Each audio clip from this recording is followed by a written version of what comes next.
This is how me and my friend escape a terrible forest. On a pitch-black night, me and my friend Ernest decided to take a shortcut through a dense forest, hoping to reach home faster. The uneasy silence was only broken by the occasional rustling of leaves.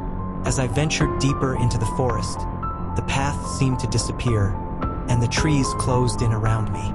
Suddenly, a low, guttural growl echoed through the trees. We exchanged worried glances and quickened your pace. The growl grew louder and closer, sending chills down my spine. Out of the corner of my eye, I saw a shadowy figure lurking behind the trees. The figure stepped forward, revealing a grotesque creature with decaying skin, hollow eyes, and jagged teeth. It let out a blood-curdling scream that sent shivers down your spine. "Run!" Ernest shouted, grabbing my arm and pulling me along the path.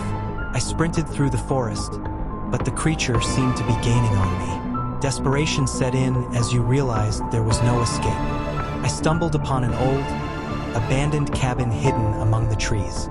We rushed inside, slamming the door shut behind me. The cabin was dark and musty, with cobwebs hanging from the ceiling and broken furniture strewn about. "I need to barricade the door," Ernest said, his voice trembling. We both pushed a heavy dresser against the door, hoping it would hold the creature at bay. The growls grew louder, and the creature's claws scratched against the wooden door, trying to break in. Searching the cabin for anything that could help me defend yourselves, Ernest found an old, rusty axe, and I grabbed a broken chair leg. The creature's relentless attacks intensified, and the door began to splinter under the pressure. With a final, terrifying roar, the creature burst through the door, its eyes fixed on me. Ernest swung the axe with all his might, but the creature dodged and lunged at me. I struck the creature's head with the chair leg, but it barely seemed to faze it. Just when it seemed all hope was lost, Ernest spotted a trapdoor in the corner of the cabin. "Over here!" he shouted, pulling the door open. We both scrambled down into the dark, musty cellar, slamming the trapdoor shut behind me. The creature's growls echoed above me as it searched the cabin for its prey. I held my breath, praying it wouldn't find the trapdoor. Minutes felt like hours as I waited in the darkness.